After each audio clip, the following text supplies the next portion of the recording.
Hello everyone, tarot with M Singh में ma'am Singh आप सभी का बहुत बहुत स्वागत करती हूँ। हमेशा की तरह मैं आ गई हूँ आपके पर्सन की कलेक्टिव लेवल पे करंट एनर्जीज़ और उनका इमीडिएट एक्शन आपकी तरफ क्या हो सकता है, ये आज हम इस वीडियो में देखने की कोशिश करेंगे। तो शुरू करते हैं गाइज आज की रीडिंग लेके प्रभु का नाम। हर हर महादेव, जय हो शिव शक्ति, जय हो राधे कृष्णा, जय हो मेरे भाई। सबसे पहले अपने पर्सन का नाम ले लीजिए जिसके बारे में आप सोच कर ये रीडिंग देख रहे हैं, ताकि ज़्यादा से ज़्यादा एनर्जीज़ आप तक पहुंच सके। कलेक्टिव रीडिंग है गाइस, जनरल रीडिंग है। जो बातें, जो सिचुएशन रेजोनेट करे उसे रखिएगा, जो सिचुएशन आपसे रेजोनेट ना करे उसे जाने दीजिएगा। किसी और के लिए वो एनर्जीज़ हो सकती हैं।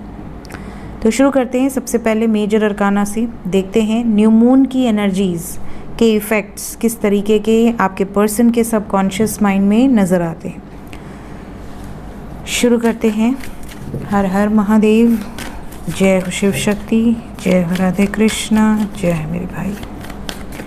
5 कार्ड्स मेरे व्यूवर्स के पर्सन की एनर्जी एंजल्स कलेक्टिव लेवल पे ज़्यादातर लोगों की एनर्जीज़ कैसी हैं? बिंदास हैं, बिल्कुल बेफिक्र, किसी की परवाह नहीं है, कोई टेंशन नहीं, कोई एंग्जाइटी नहीं। Then we have empress with hermit. अगर आपके पर्सन किसी थर्ड पार्टी सिचुएशन में है भी, तो ये उस सिचुएशन में रहते हुए भी अपने आप को अकेला फील कर रहे हैं, बिल्कुल आइसोलेटेड। कुछ भी सोचने का इनका मन नहीं है, कुछ भी इमेजिन करने का इनका मन नहीं है, ना अच्छा ना बुरा, न किसी से इनका लड़ने का मन है, न किसी से झगड़ने का मन है। ये बिल्कुल बिंदास अपने में रहने की एनर्जी है, शांत रहना चाहते हैं।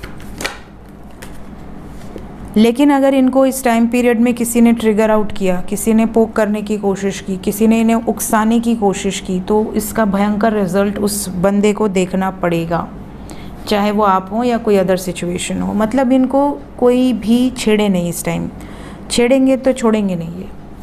तो ये बिल्कुल शांत रहना चाहते हैं। इनको अपने दिमाग से डिसीजन लेना है, किसी की भी बहकावे की, फुसलाने की ज़रूरत नहीं है। कोई इनको ये कह दे अरे तुम गलत हो, ये गलत है, तुम गलत दिशा में आगे बढ़ रही हो या बढ़ रहे हो, इन्हें नहीं सुनना। इन्हें पता है मेरे पास खुद का दिमाग है, मैं अपने दिमाग से चल सकता हूँ या चल सकती हूँ। तो ये वाली सिचुएशन है आपके पर्सन की। ओवर थिंकिंग इस टाइम पीरियड में बहुत ज़्यादा होगी, मूड स्विंग्स बहुत ज़्यादा होंगे। तो अगर आपके पर्सन शांत हैं और अगर आपने इनको ट्रिगर किया तो इनका मूड तुरंत चेंज होगा, या आपको सडनली ब्लॉक कर देंगे, या सडनली आपसे झगड़ा हो जाएगा। आपको लगेगा यार इतनी छोटी सी बात थी, मैंने तो सिर्फ नॉर्मल एक बात कही, इसके अंदर बिल्कुल पेशेंस ही नहीं है। एक्चुअली ये एनर्जी ही ऐसी है।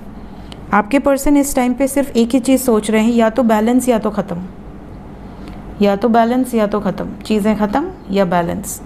बैलेंस में अगर ये खुद को लाने की कोशिश कर रहे हैं और कोई ट्रिगर करेगा तो ये ख़त्म पे आ जाएंगे सीधा, बीच का कोई ऑप्शन ही नहीं है। ये वाली सिचुएशन है। साइन की बात करें so we have Virgo, Pisces, Aries, Leo, Capricorn. आपके पर्सन का सन साइन, मून साइन या असेंडेंट मेजर अरकाना से निकल कर आया है। बाकी सभी साइंस टैरो से निकल कर आती हैं, इसीलिए ऑल साइंस के लिए ये कलेक्टिव रीडिंग्स हैं। Let's check the fool. ये समय इंडिपेंडेंट है और ख़ुद को बैलेंस में लाने की कोशिश कर रहे हैं। अपनी एनर्जीज़ को काम डाउन करने की एनर्जी है, बैलेंस में रहना चाहते हैं, शांत रहना चाहते हैं और इंडिपेंडेंटली एक्शन लेना चाहते हैं। ये इनको विश्वास है कि ये अपने दम पर जो भी करेंगी या करेंगे उससे इनके लाइफ में खुशियाँ आएंगी। किसी की सुनकर ये कोई निर्णय नहीं लेना चाहते। एम्प्रेस, इस टाइम पे कुछ लोग इनको ये भी दिखाने की कोशिश करेंगे कि वो उनके अपने हैं, आप इनके अपने नहीं हो, वो इनके अपने हैं, और धोखा, इल्यूजन में डालने की कोशिश करेंगे। लेकिन आपके पर्सन फिर भी बैलेंस में ही रहना पसंद करेंगे। ये किसी के बहकावे में आने की एनर्जी में नहीं है, जैसा कि मैंने आपको कहा। हर्मिट को 3 ऑफ कप्स ने क्लैरिफाई किया है। जैसे होता है ना कि शांति में ही खुशी है, पीस ऑफ माइंड कहाँ है? शांत रहने में, अकेले रहने में, आइसोलेटेड रहने में। क्यों? क्योंकि दिल दुखा हुआ है। दिल किसने दुखाया है? किसी थर्ड पार्टी ने दुखाया है। एम्प्रेस के बाद हर्मिट है। किसी न किसी से इनका कुछ तो भयंकर उत्पात हुआ है, जिसके बाद ये अब शांत रहना चाहती हैं या शांत रहना चाहते हैं। डेविल, ओवर थिंकिंग नहीं करना चाहते, बिल्कुल भी सोचना नहीं चाहते। झगड़ा हुआ है लेकिन अब ये रिलीज़ की वाइब्स में है कि हो गया जो होना था, अब मुझे उस बारे में कोई बात नहीं करनी, कुछ नहीं सोचना, मुझे उसी के साथ आगे बढ़ना है जिसके साथ मैं आगे बढ़ना चाहती हूँ या मैं बढ़ना चाहता हूँ। स्ट्रेंथ इस सिचुएशन से निकलने के लिए, डेविल के बाद स्ट्रेंथ आया है, स्ट्रेंथ को डेविल ने क्लैरिफाई किया है और ये मूव ऑन कर लेना चाहते हैं इन सब झंझटों से, इन सब नेगेटिविटीज़ से, और ये होपफुल हैं, इन्हें पता है कि ये जो भी कर रहे हैं वो सही है। हैंगमैन को कर्मा ने क्लैरिफाई किया है, जैसा कर्म वैसा फल। तो जो भी इनकी लाइफ में हो रहा है, इनको इनकी डेस्टिनी नज़र आ रहा है और इनको ऐसा लग रहा है कि मैं कुछ भी कर लूँ मेरी डेस्टिनी नहीं बदल पाऊँगा या नहीं बदल पाऊँगी। अगर मेरी डेस्टिनी में बंधन में बंधे रहना ही लिखा है तो मैं बंधा रहूँगा, अगर मेरी डेस्टिनी में निकलना लिखा है तो मैं निकल जाऊँगा। तो ये इस समय एक्स्ट्रा एफर्ट्स लगाने की एनर्जी में नहीं है, just go with the flow की एनर्जी में है और ये शांति चाहते हैं, बैलेंस चाहते हैं। बट अगर यहाँ पर बैलेंस बिगड़ा तो यहाँ पर ट्रिगर होगा एंडिंग की तरफ। जो भी इनका बैलेंस बिगाड़ेगा उसको भुगतना पड़ेगा। बाद में वो सोचता ही रह जाएगा या सोचती रह जाएगी कि आखिर मेरी गलती क्या थी, मैंने ऐसा क्या कर दिया, उसको समझ ही नहीं आएगा। लेकिन इनका मूड ऐसा है कि एनर्जी पे तुरंत रिएक्ट होगा। तो एनर्जी हैवी नहीं बोल सकते, बट ट्रिगर मिलने की एनर्जी बहुत स्ट्रॉन्ग है। देखते हैं करंट फीलिंग्स क्या हैं अभी इस वक्त आपके लिए।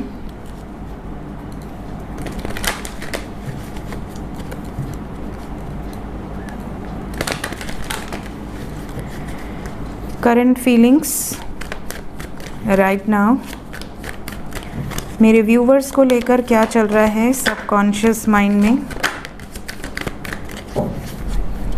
देखिए, सबसे पहले तो ये हैप्पीनेस को सिलेक्ट करना चाहते हैं। आपके साथ इनकी हैप्पीनेस जुड़ी हुई है।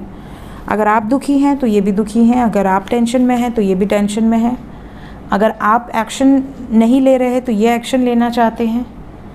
इनको ऐसा लगता है कि आपके साथ ही इनका परिवार बन सकता है, आपके साथ ही अपनी ज़िंदगी क्रिएट करना चाहते हैं, अपनी लाइफ क्रिएट करना चाहते हैं और इमोशनल हैं आपको लेकर। तो इनकी फीलिंग्स में ये चीज़ें हैं कि ये टेंशन बहुत ज़्यादा है, एंग्जाइटी है, डिप्रेशन है, अकेले रहना चाह रहे हैं इस टाइम पीरियड में, आइसोलेटेड रहना चाह रहे हैं, बहुत ज़्यादा कन्वर्सेशन आपसे नहीं करेंगे, बट सोच समझकर एक्शन ज़रूर आपको दिखेगा। और ये जो एक्शन होगा ये बहुत इंटेंस लेवल पे होगा, बिकॉज वी हैव सन, और सन के साथ वी हैव एक्शन एनर्जी। यहाँ पर जो वाइब्स है उसके अकॉर्डिंग आपके पर्सन बहुत शांत, बहुत पीसफुल इन्वायरमेंट चाहते हैं। अगर आपसे बात भी करेंगे तो ये नहीं चाहेंगे कि आप कोई नेगेटिव बातें करो या इनकी एनर्जीज़ को ड्रेन करो। ये चाहेंगे कि आप बस अच्छी अच्छी बातें करो, रोमांटिक बातें करो, हंसने मुस्कुराने वाली बातें करो। आपका मूड अच्छा रहना चाहिए। अगर आपका मूड इस टाइम ख़राब है तो भी इनको बुरा लगेगा। इनको लगेगा यार दुनिया में तो तकलीफ़ है ही, मेरा एक पार्टनर है वो भी हमेशा रोता ही रहता है या रोती ही रहती है, उससे हमेशा तकलीफ़ ही रहती है। तो ये नहीं चाहते, ये नहीं चाहते कोई स्ट्रेस ले, कोई एंग्जाइटी रहे इनकी लाइफ में। ये बस इस टेंशन से मुक्त होना चाहते हैं। तो ये इनकी फीलिंग्स हैं अभी इस वक्त। तो अगर आप कांटेक्ट में हैं तो इस चीज़ का ध्यान रखिएगा कि ऐसी बातें ना करें जिससे आपके पर्सन आपसे दूर हो जाएं पास आने की जगह। और अगर आप नो कांटेक्ट में हैं तो आपको कुछ करना ही नहीं है, जस्ट पेशेंस रखना है, वेट एंड वॉच। इमीडिएटली कैसा एक्शन हो सकता है आपकी तरफ?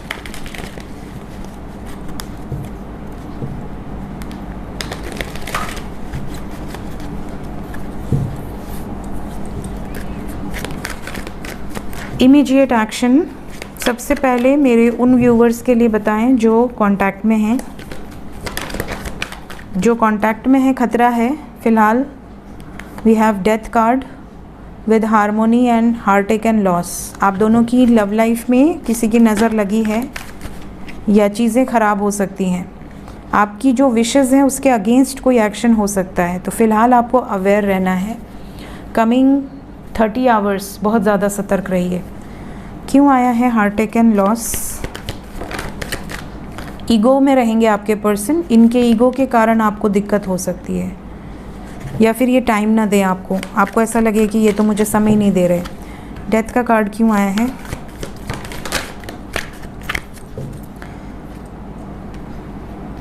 अगर देखिए दो सिचुएशन है, कोई एक सिचुएशन एंड होगी, शादी को लेकर कोई बड़ा मुद्दा यहाँ पर डिस्कस हो सकता है। पेरेंट्स नहीं मान रहे तो पेरेंट्स के साथ आर्ग्यूमेंट या आपके साथ आर्ग्यूमेंट इस चीज़ को लेकर हो सकता है। लव लाइफ और शादी के बीच में कोई थर्ड पार्टी नज़र आ रही है जिसको लेकर थोड़ा बवाल हो सकता है। तो अगर आप कांटेक्ट में हैं तो फ़िलहाल शादी से रिलेटेड कुछ बातचीत होने वाली है, या तो आपकी फैमिली से रिलेटेड या इनकी फैमिली से रिलेटेड, और उन्हीं बातचीत के कारण धोखा मिलना, गुस्सा आना, ट्रिगर होना, हर्ट करना, इस तरह की एनर्जी है। तो कोशिश करिएगा कि इस सिचुएशन को पीसफुली हैंडल किया जाए। फुलफिलमेंट ऑफ विशेस को क्लैरिफाई कर दें। देखिए यहाँ पर सैक्रिफाइस है विद स्पिरिचुअल यूनियन। अगर यहाँ पर किसी का बैड कर्मा एसोसिएटेड है तो यहाँ थर्ड पार्टी के कारण आपको सैक्रिफाइस कर सकते हैं, लेकिन अगर आपका गुड कर्मा एसोसिएटेड है तो यहाँ थर्ड पार्टी को सैक्रिफाइस कर सकते हैं। लव लाइफ डिपेंड कि कर्मा कैसा है। तो क्योंकि ये कलेक्टिव रीडिंग है तो जो चीज़ आपके साथ होगी उससे आप जज कर पाएंगे कि क्या एनर्जीज़ हैं, ठीक है। तो यहाँ थर्ड पार्टी की एनर्जी है और थर्ड पार्टी को लेकर लव लाइफ में, शादी को लेकर प्रॉब्लम दिख रही है। तो जो कांटेक्ट में है उनके लिए कमिंग 3 आवर्स से लेके 30 आवर्स एनर्जी थोड़ी ज़्यादा इंटेंस है। समझ रहे हैं? आपकी फैमिली या इनकी फैमिली, किसी की फैमिली है जो प्रॉब्लम क्रिएट कर सकती है इसी टाइम पीरियड के अंदर। शादीशुदा हैं, ऑलरेडी मैरिड हैं और कांटेक्ट में हैं तो भी यहाँ पर फैमिली के कारण प्रॉब्लम्स आ सकती हैं, या किसी थर्ड पार्टी के कारण, जो भी है आप दोनों के बीच में थर्ड पार्टी। जो नो कांटेक्ट में हैं उनके लिए क्या एनर्जीज़ हैं? जो नो कांटेक्ट में हैं क्या कॉल्स मैसेजेस रिसीव होंगे? जो नो कांटेक्ट में हैं उनके लिए गाइडेड एनर्जीज़ क्या हैं? वेटिंग एनर्जी है, थोड़ा सब्र रखना है आपको। कांटेक्ट रिसीव होने की एनर्जी फ़िलहाल तो नहीं है। जो नो कांटेक्ट में है फ़िलहाल यहाँ 27 आवर्स पेशेंस रखिए। 27 आवर्स आपके पर्सन थोड़ा सा अकेले रहने की एनर्जी में है। रेस्ट एंड रिजुविनेट, बिल्कुल किसी से बातचीत नहीं करना चाहते।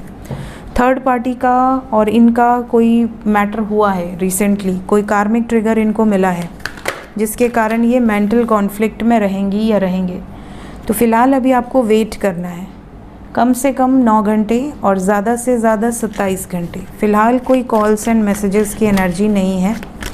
कोई लकी वन हुआ तो उसे रिसीव हो सकती है, अदरवाइज़ एनर्जी यहाँ पर बिल्कुल नहीं है कॉल मैसेजेस की। थोड़ा समय लग सकता है। क्या बातचीत होगी आगे चल के? शादी को लेकर कोई इम्पॉर्टेंट कन्वर्सेशंस यहाँ पर दिख रही हैं आपके पर्सन की एनर्जी में। और अगर ऑलरेडी मैरिड हैं या ऑलरेडी किसी थर्ड पार्टी में हैं तो थर्ड पार्टी के साथ, बिकॉज़ यहाँ कपल आ गया है, कपल के बीच में टावर मोमेंट नज़र आ रहा है। तो क्योंकि आप ऑलरेडी नो कांटेक्ट में हैं तो ये टावर मोमेंट आपके साथ नहीं है, ये किसी और के साथ है। तो आप दोनों के बीच में जो अदर सिचुएशन होगी वहाँ पर टावर मोमेंट है, चाहे उनका करियर हो या उनकी मैरिड लाइफ हो या उनकी पर्सनल लाइफ हो। तो फ़िलहाल नेक्स्ट एक्शन में दोनों तरफ, चाहे कांटेक्ट हो चाहे नो कांटेक्ट हो, एनर्जी हैवी है। तो अभी आपको पेशेंस रखने की ज़रूरत है, सब्र रखिए। एंजल्स क्या बताना चाहते हैं अभी इस वक्त मेरे व्यूवर्स के लिए? गाइडेड एनर्जीज़ क्या हैं? आपकी एंजल्स हमेशा आपके साथ हैं, तो कभी भी ऐसा मत समझना कि एंजल्स साथ में नहीं हैं। आपके एंसेस्टर्स, आपके स्पिरिट गाइड्स हमेशा आपके साथ हैं। कुछ गुड न्यूज़ आपको करियर वाइज डेफिनेटली मिलने वाली है। बाकी लव लाइफ में अभी के लिए नो है, नो के साथ सक्सेस आया है, मतलब अभी सक्सेस मिलने के चांसेस थोड़े कम हैं। सही समय आने पर आपको सक्सेस मिलेगा। पॉजिटिव रहिए, अच्छा सोचिए, अच्छा मैनिफेस्ट कीजिए, specially in your romantic life. तो रोमांटिक लाइफ में अभी बहुत अच्छी वाइब्स नहीं है। बाकी career wise energies are good. देखते हैं एंजल्स और क्या बताना चाहते हैं आपको।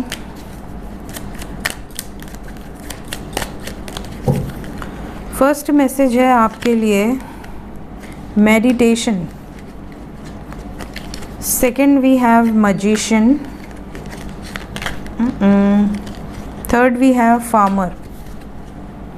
ठीक है, सो मेडिटेशन पे काफ़ी लोग चाहते हैं कि मैं वीडियो बनाऊं, तो मेडिटेशन के लिए वीडियो स्पेसिफिकली तो मुझे नहीं लगता कोई नीड है, बिकॉज़ मेडिटेशन क्या है, शांत रहिए। ब्रह्म मुहूर्त में आप शांति से बैठिए और आप डिवाइन को याद कीजिए, अपने ईष्ट को याद कीजिए, उनके मंत्रों का जाप करिए, और कोई उसमें रूल्स रेगुलेशंस नहीं है।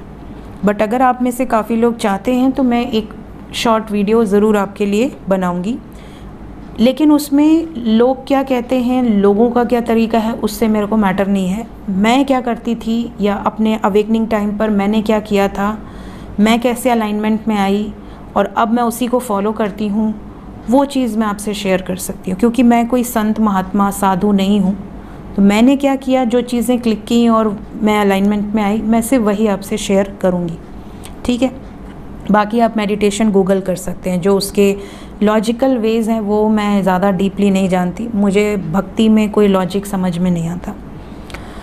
So meditation, through meditation and introspection you can connect with past life experiences and gain insight into your soul's journey, fostering inner peace and spiritual growth।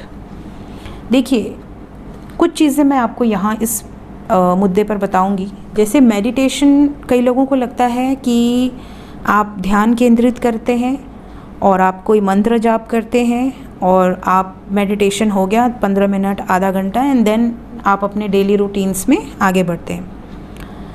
कुछ लोग ऐसे होते हैं जो मेडिटेट करते हैं और उनकी जो एनर्जीज़ हैं वो अलाइनमेंट में आनी शुरू होती हैं जब आप रेगुलर प्रैक्टिस करते हैं। तो कुछ लोगों को कुछ कलर्स दिखते हैं, कुछ लोगों को कोई साउंड सुनाई देता है, कुछ लोगों को विजन्स आते हैं।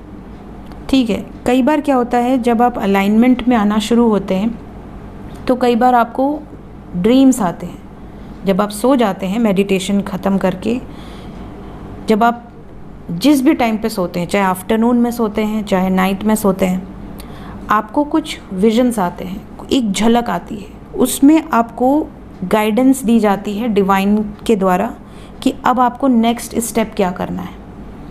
ये पहला स्टेज होता है जब आपको भगवान की तरफ से, ईश्वर की तरफ से, आपके ईष्ट की तरफ से गाइडेंस मिलना शुरू होती है कि अब आपको क्या करना है, उसके बाद क्या करना है, कहाँ तक पहुँचना है, आप कहाँ पर गलत जा रहे हो, कहाँ पर सही जा रहे हो। मेडिटेशन में डिवाइन खुद आपको हेल्प आउट करते हैं, एंजल्स खुद आपको हेल्प आउट करते हैं, किसी भी बाहरी व्यक्ति का इंटरफेरेंस उसमें नीडेड नहीं है। ठीक है, बहुत सारे लोग होते हैं जो तपस्या करते हैं, दैट इज़ डिफरेंट। वो तो पूरा एक तरह से आप चले जाते हो दूर, अकेले में, आइसोलेटेड में। आप देखते हो काफ़ी लोग पर्वतों पर जाकर बर्फ़ में दबे हुए हैं, मिट्टी से ढक गए हैं और वो तपस्या कर रहे हैं। वो तो बहुत टफ चीज़ है। वो बहुत सारी पावर्स को अर्जित करने के लिए लोग, अपनी सिद्धियों को पाने के लिए लोग करते हैं, कठिन परिश्रम होता है। लेकिन जो हम जैसे नॉर्मल लोग हैं, जो अपनी गृहस्थ जीवन के साथ साथ भी मेडिटेशन करते हैं, तो ये शांति के लिए है, आपके इनर पीस के लिए है कि आप थोड़े टाइम अपने आप को दें, अपने सोल को दें। मेडिटेशन से, ब्रीदिंग एक्सरसाइजेस से आपका बॉडी भी बैलेंस रहता है। साथ ही साथ जब आप रेगुलर प्रैक्टिस करते हैं तो वो चीज़ें अलाइनमेंट में आनी शुरू होती हैं। स्पेशली कुछ परफेक्ट टाइम होते हैं, जैसे ब्रह्म मुहूर्त हो गया, या सोने के ठीक पहले रात्रि के टाइम। अगर आपको कुछ मैनिफेस्ट करना है, आप कुछ मैनिफेस्ट करने के लिए मेडिटेशन कर रहे हैं, तो रात का समय बहुत अच्छा है और ब्रह्म मुहूर्त बहुत अच्छा है। और आप अपने आप को रिलैक्स करने के लिए मेडिटेशन कर रहे हैं, तो any time you can do that. किसी भी समय, कोई उसकी टाइम लिमिट नहीं है। जब आपको लगे कि आप 2 घंटा फ्री हैं, आप मेडिटेशन में बैठ सकते हैं। ठीक है, देन वी हैव मैजिशियन। यहाँ पर बहुत सारे लोग हैं जो पास्ट लाइफ से कुछ मैजिकल पावर्स को कैरी फॉरवर्ड करके इस लाइफ में लेकर आए हैं। तो कई लोग ऐसे होते हैं जो तुरंत मैनिफेस्ट करते हैं, जिन्होंने पास्ट लाइफ में कोई तपस्याएं की हैं या कोई साधना की है, उनकी मैनिफेस्टेशन पावर्स बहुत स्ट्रॉन्ग होती हैं।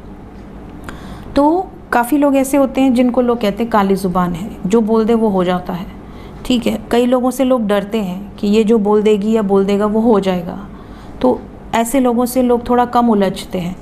तो ये क्या होता है, ये वो कोई सुपर नेचुरल पावर लेकर पैदा नहीं हुआ, लेकिन उसने पास्ट लाइफ में वो चीज़ें अर्जित की थी। हो सकता है पास्ट लाइफ में उसने बहुत स्ट्रॉन्ग मेडिटेशन किया हो, बहुत अपने चक्रास पर काम किया हो, तो उसने अपने थ्रोट चक्रा को हील किया हुआ है। तो वो अगर कुछ, या अपने थर्ड आई को हील किया हुआ है, तो जो विजन्स आते हैं अगर वो बता देता है तो वो चीज़ें हो जाती हैं, ठीक है। तो लोग उनको कहते हैं तो जादूगर है, इसको तो सब आता है, या ये तो जो बोल देगा वो हो जाएगा। तो ये जो चीज़ें हैं ये आपके अंदर भी आ सकती हैं, ये सिर्फ प्रैक्टिस है। जब आप कोई भी चीज़ दिल से करते हैं, मेडिटेशन हो गया या विश्वास हो गया, क्योंकि मैजिशियन क्या करता है, विश्वास से करता है, और जो विश्वास है वो उसके अंदर वो पावर भरता है। तो मैजिशियन यहाँ पर जो एनर्जी है ये आपके पास्ट लाइफ एक्सपीरियंसेस हैं। आपने पास्ट लाइफ में कुछ डिज़ायर्स किए थे, पास्ट लाइफ में कुछ पॉजिटिव एनर्जीज़ को एक्यूमुलेट किया था, जो इस लाइफ में कैरी फॉरवर्ड होके आते हैं, और वो भी बचपन से नहीं आते।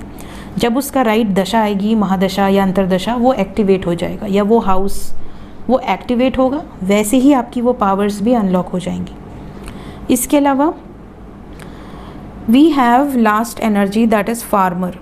Past experiences as a farmer or caretaker of the land may influence your deep connection with nature and the earth.